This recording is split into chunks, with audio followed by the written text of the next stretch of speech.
अस्सलामुअलैकुम रीडर्स, मैं माला शाह। उम्मीद करती हूँ आप सब लोग खैरियत से होंगे। Welcome back to the Hazara novels. उम्मीद करती हूँ जो कल एपिसोड दी थी वो आप लोगों को पसंद आई होगी। दिल तेरा दीदार मांगता है कि काइंडली कमेंट्स में ज़रूर बताया करें आप लोगों को नॉवेल कैसा लग रहा है, पसंद आ रहा है कि नहीं, और कौन सा करैक्टर आप लोगों का फेवरेट है। वैसे मेरी वॉइस इतनी अच्छी नहीं है, और अगर आप लोगों को समझ ना आए और अच्छी ना लगे तो म्यूट कर लीजिएगा माइक को और ख़ुद पढ़ लीजिएगा। आई होप सो कि आप लोगों को मेरा नॉवेल पसंद आएगा। काइंडली चैनल को ज़रूर सब्सक्राइब करें और वीडियो को लाइक किया करें और कमेंट ज़रूर किया करें। अपनी राय तो उस बंदे को देनी चाहिए ना कि हमें नॉवेल कैसे लग रहा है, कैसे नहीं लग रहा, तो लाजमी कमेंट किया करें। दिल तेरा दीदार मांगता है by Mala Shah, episode 6। Novel दिल तेरा दीदार मांगता है, don't copy paste without my permission. Ibtisam अपने हाथ खुश्क करता बाथरूम से बाहर आया था। पानी के नन्हे नन्हे कतरे अब भी उसकी बेदाग पेशानी पे वाज़ा थे। वो तौलिए को सोफ़े पे फेंकता बेड की तरफ कदम बढ़ा गया। गहरी काली आँखें जो कि बंद थीं, उस पे खुमदार घनी पलकें, बड़े बड़े गाल, खूबसूरत छोटी सी नाक, हल्की सुर्खी माइल होंठ। वो सोई हुई इब्तिसाम को कोई गुड़िया मालूम हो रही थी। वो कितनी ही देर कोनी पे अपना सर टिकाए उसका मासूम चेहरा हिफ्ज़ करता रहा। वो उसकी बीवी थी, वो उस पे हक रखता था, मगर वो हक कब इस्तेमाल करना है वो बहुत अच्छे से जानता था। अभी तो वो बहुत मासूम थी और इब्तिसाम उसकी मासूमियत कायम रखने के लिए सदियों उसका इंतज़ार कर सकता था। वो उस वहशी दरिंदे जैसा तो हरगिज़ ना था। इब्तिसाम ने उस शख्स को मार डाला था, उसे टॉर्चर सीन में रख कर इस हद तक तकलीफ़ दी थी कि वो ख़ुद अपनी मौत मांगने लगा था। वो वहशी दरिंदा जिसने ज़मज़म से उसकी मासूमियत छीनने की कोशिश की थी, इब्तिसाम के हाथों मारा जा चुका था।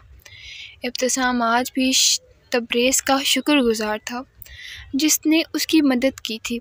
ज़मज़म पे क़यामत टूटने से पहले ही इब्तिसाम पहुंच चुका था।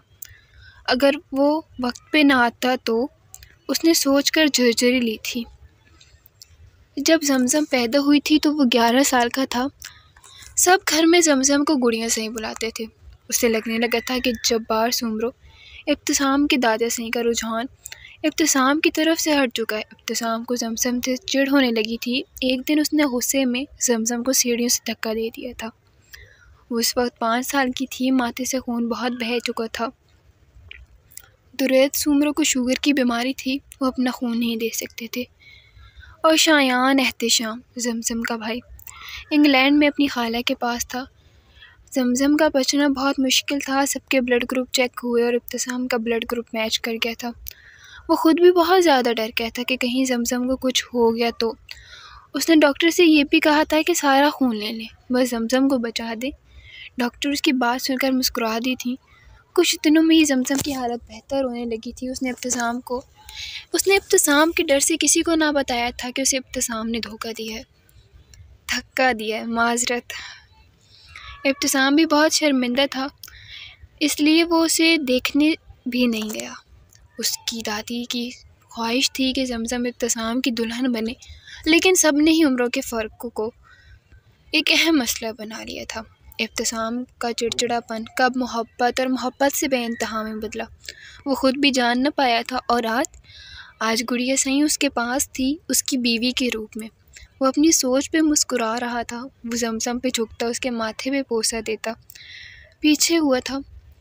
पर्दों को खिड़की की तरफ से सही करके वो वापस बेड पे आके लेट गया। ज़मज़म का सर हल्का सा ऊपर करके वो अपने बाजू पे रख गया था। उसे अपने हसार में लेता सुकून से आंखें मूंद गया। वैसे वो कभी दोपहर में न सोया था, मगर आज उसे एक सुकून मुयस्सर था। उसकी मनचाही बीवी, उसकी गुड़िया सही। रिमशा हर वक्त सोती रहती हो, जल्दी उठ जाओ। निशा रूम में दाखिल होती, रिमशा के पास पहुंचती, उसके ऊपर से कंबल हटाकर वो आंखें खोले निशा को देखने लगी। तो पल को तो निशा डर गई थी। ये घूर क्यों रही हो, और अगर जाग रही थी तो नीचे क्यों नहीं आई? निशा थोड़ी पीछे होती अपने दोनों बाजू सीने पे बांधती रिमशा से पूछने लगी थी। ओफो अद्दी साईं, मैं जाग रही हूँ लेकिन मैं सो रही हूँ, रिमशा कहती कंबल को वापस अपने ऊपर लेती करवट बदलने लगी थी। रिमशा सीधी शराफत से उठ जाओ इससे पहले कि तुम्हारे ऊपर पानी फेंक दूँ। निशा को तबरेज़ का खफीफ सा देखना बुरा लगा था। ऊपर से रिमशा की हरकतें उसे गुस्सा दिला रही थी। अल्लाह अल्लाह दी साईं, क्या हो गया है इतना गुस्सा? रिमशा कंबल को अपने ऊपर से हटाती उठकर बैठ गई थी। तुम्हें पता है आर्यान अदा साईं ने तुम्हारा रिश्ता मांगा है, बाबा साईं और दादा साईं से। निशा ने तो रिमशा पे बम फोड़ा था। क्या? वो ज़ोर से चिल्लाई थी। तौबा करो रिमशा, बहुत ज़ोर से बोलती हो। ये अदा साईं के बारे में सुन के तुम्हारे हलक से चीख ही क्यों बरामद होती है? निशा अपनी बहन की हालत समझ ही नहीं पाई थी। कुछ नहीं, वो तो बाबा साईं ने क्या कहा? रिमशा अपने बालों का चूड़ा बनाती निशा की तरफ मुतवज्जो हुई थी। बाबा साईं ने कुछ ज़्यादा तो नहीं कहा, बस यही कि अदा साईं को सही तरीका नहीं आता रिश्ता मांगने का। निशा कहती रिमशा के कमरे की सफाई करने लगी। उन्हें तूने कहा कभी सही तरीका नहीं आता? रिमशा अपने नाखून चबाती बड़बड़ाई थी। क्या कुछ बोला है तुमने? निशा उसकी मनमनाहट सुनती बोली थी। नहीं अद्दी साईं, आपके कान बज रहे हैं। अच्छा मैं जाती हूँ फ्रेश होने, रिमशा बोलती ही बेड से उठ खड़ी हुई थी। क्या हुआ, परेशान हो? आर्यान जो दावर से मिलने आया था उसे खामोश देख सवाल दहा। हाँ, बस एक लफ्ज़ी जवाब। क्यों? वैसे ही अंदाज। यार आर्यान, मुझे समझ नहीं आती मैं क्या करूँ। तुम्हें मालूम है इब्तिसाम अदा साईं ने जमजम से निकाह कर लिया है, और निकाह वो भी छुप कर। दावर एक सरदा खारिज करता बोला। क्या? आर्यान को तो 14 वोल्ट का झटका लगा था। हाँ बिल्कुल ऐसे ही मेरे दिमाग को भी झटका लगा था। दावर एक नज़र आर्यान को देखता सिगरेट जला गया था। मत पी यार। आर्यान ने उसे सिगरेट लेकर पाँव तले रखकर मसल दिया, और दावर भी सर झटकता अब दूर हरियाली को देख रहा था। अच्छा चल छोड़, हो सकता है कोई मजबूरी हो, वरना अदा साईं ऐसा कदम, वो भी बगैर सोचे समझे, हरगिज़ नहीं उठा सकते। आर्यान ने उसके कंधे पे हाथ रखा था। हो सकता है। दावर भी उसके हाथ को देखकर मुस्कुराकर कहता आर्यान के गले लग गया था। वो दोनों ही एक दूसरे के सुकून का बाइस थे। मजाल है जो ये लड़की किसी की बात सुन ले। निशा अभी रिमशा के कमरे से गुस्सा करती निकली थी। तबरेज़ तैयार होकर कहीं जा रहा था। सामने से निशा को आता देख उसका मूड बुरी तरह ख़राब हुआ था। आप कहीं जा रहे हैं? तबरेज़ को अपने पास से गुजरता देख निशा ने पूछा था। हाँ, जहन्नुम में जा रहा हूँ, आना है? वो दबे दबे गुस्से में बोला था। आई एम सॉरी, निशा अपना सर झुकाती बोली थी। ओह वाओ, ग्रेट, जाहिल लड़की, तुम्हें भी सॉरी बोलने आता है? तबरेज़ अपने दोनों हाथ पीछे की तरफ करता अपना रुख निशा की तरफ कर गया। जी। वो अपनी नम आँखें लिए तबरेज़ को देखने लगी थी। ओ प्लीज़, ये ड्रामेबाज औरतों की तरह आंसू मत बहाओ, मुझे सख्त नफ़रत है ऐसी औरतों से। तबरेज़ अपने हाथ पे बंधी वॉच पे टाइम देखता उसे गुस्से से पीछे की तरफ धकेलता वहाँ से चला गया था। आप बहुत बुरे हैं साईं, बहुत बुरे। निशा अपना भारी वजूद को संभालती तेज़ तेज़ दौड़ती अपने कमरे की तरफ चली गई। तबरेज़ भी तंज़िया हंसता हवेली से निकल गया। रिमशा जो थी वो मतलब काफ़ी छोटी एज की है, 18 साल की लाइक वो, और वो प्यारी सी हैं, और जो निशा है वो थोड़ी सी सेहतमंद सी हैं। डेट्स वाई तबरेज़ को वो अच्छी नहीं लगती बिल्कुल भी। और आगे अब इनकी शादी होने वाली है, तो लेट्स सी, देखते हैं क्या होता है, क्या नहीं इनके सीन होते हैं। आई होप सो कि आप लोगों को नॉवेल पसंद आएगा इंशाल्लाह। जमजम की आँख खुली तो वो इब्तिसाम के क्लोन की खुशबू उसके नथनों से टकराई थी। वो समझी कि शायद ये ख्वाब है। वो मुस्कुराती हुई आंखें खोल गई, खुद को इब्तिसाम की बाहों में जकड़ा हुआ पाकर।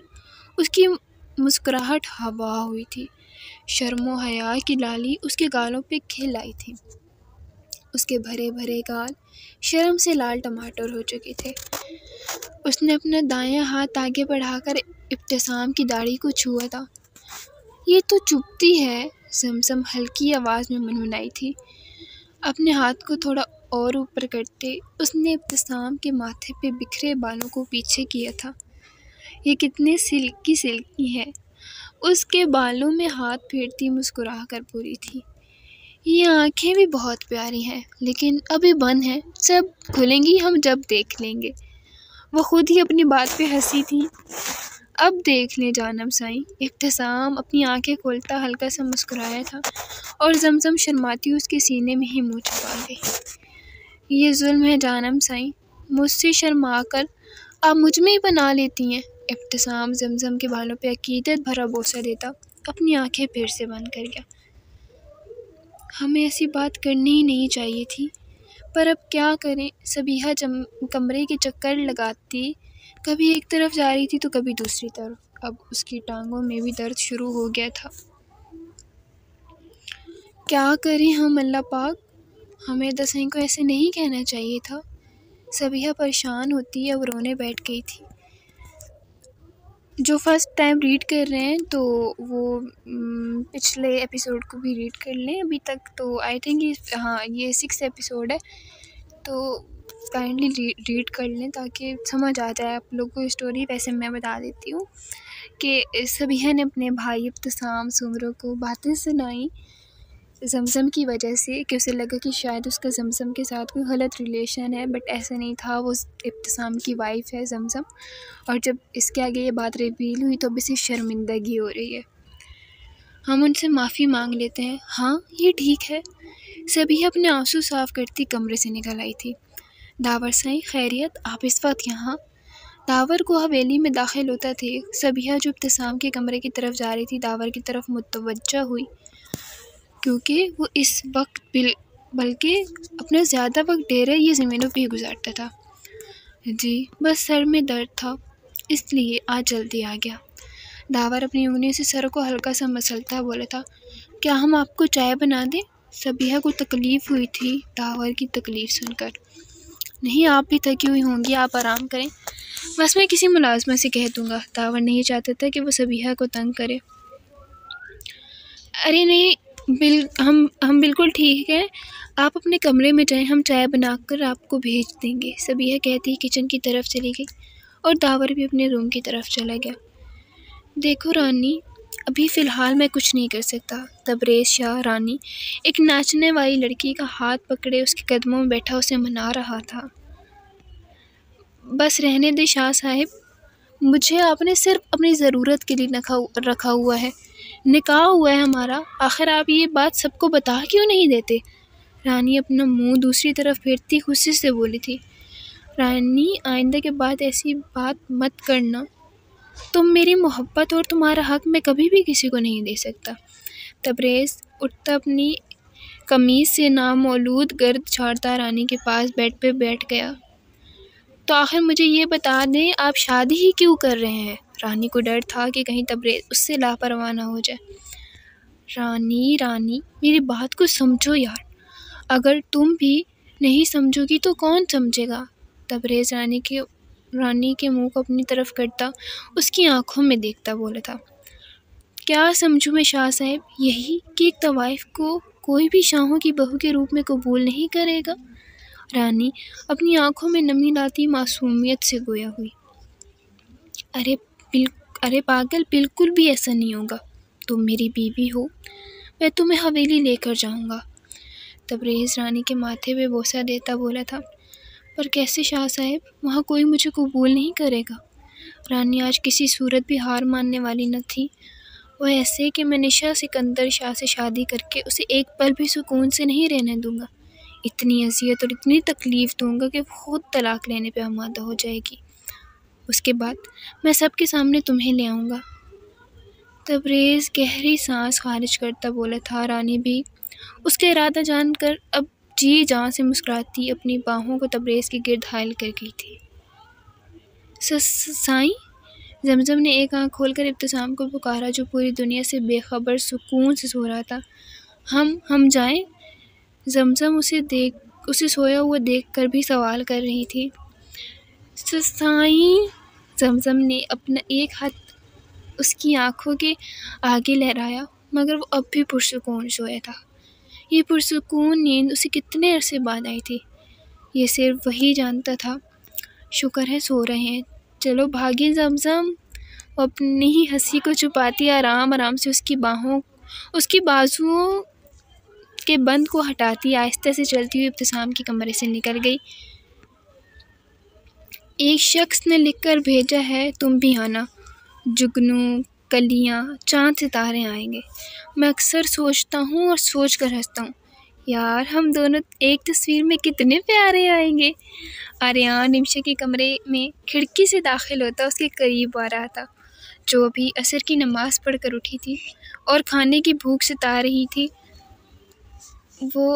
वो आर्यान की बेबाक नज़रों से बचने के लिए ही तो नीचे नहीं गई थी, मगर उसे क्या पता था वो आर्यान ही किया जो रिमशा आर्यान शाह को देखे बगैर अपना दिन गुजार दे।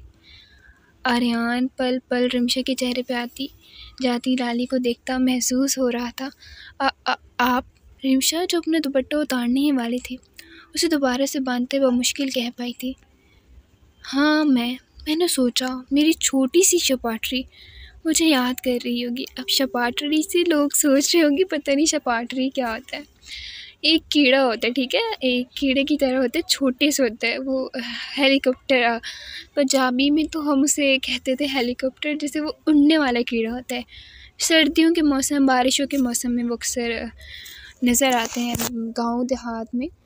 तो इस वजह से उसकी बीवी छोटी सी थी, वो उसे छोटी सी शपाटरी कहता था प्यार से, ठीक है। हाँ, मैंने सोचा मेरी छोटी सी शपाटरी मुझे याद कर रही होगी तो मैं आ गया। आर्यान कहता अपने कदम रिमशा की जाने बढ़ाने लगा। नहीं, तो मेरा मतलब वो आर्यान की नज़रों से और उसके पास आने से घबराती पीछे की तरफ होती ड्रेसिंग से जा लगी थी। आहा, nice place for romance. Aryan Rimsha को ड्रेसिंग के दोनों तरफ से हाथ रखकर कैद करता मुस्कुराया था। ये क्या कर दिया रिमशा? रिमशा को इस वक्त खुद पे बहुत गुस्सा आ रहा था। पलकें तो शर्म के मारे उठ ही नहीं रही थी। आर्यान भी बार बार उसकी लरसती पलकों को देख मुस्कुरा रहा था। जानम सही। आर्यान रिमशा पे झुकता मोहब्बत भरे अल्फाज उसकी समातों में उंडेल रहा था। जी, रिमशा भी घबराती उसका दिया हुआ लक़ब कबूल कर गई थी। रुखसती करवा लूँ? अदा सही के साथ ही आर्यान रिमशा के माथे को चूमता मोहब्बत भरे लहजे में बोलता, नहीं, मैं तो अभी बहुत छोटी हूँ ना। रिमशा बच्चों जैसी मासूमियत अपने लहजे में समोए आर्यान शाह की जान लेने को डर पई थी। ओ अच्छा, तो अभी तुम छोटी हो, तो उस दिन किचन में मुझे। आर्यान भी मज़ीद कुछ कहता है, रिमशा जल्दी से उसके होठों पे हाथ रखकर अपनी आंखें मीच गई। हा। आर्यान रिमशा की हथेली को चूम कर अपने हाथ में पकड़ता कहका लगा कर हंसता। आहिस्ता से ना कोई सुन लेगा। रिमशा उसकी बेबाकियों की परवाह किए बगैर दोबारा से अपना दूसरा हाथ उसके मुंह पे रख गई। आहा, अब तो आप पूरी की पूरी हमारे कब्जे में हैं। आर्यान रिमशा के दोनों हाथों को पकड़ता उसे अपनी तरफ खींचता उसे खुद में भेज गया था। आई होप सो कि आप लोगों को ये एपिसोड पसंद आई होगी, और अगर पसंद नहीं आई ना तो कोई गल नहीं, तुसी कमेंट कर सकते हो कि पसंद नहीं आए, आपको पसंद नहीं आई है। और अगर पसंद आए तो बताएं, ताकि मेरी हौसला अफजाई होगी कि यार रीडर्स को पसंद आ रहे। तो इंशाल्लाह मुलाकात होगी अगली एपिसोड में। तब तक के लिए खुदा हाफिज़, दुआ में याद रखिएगा।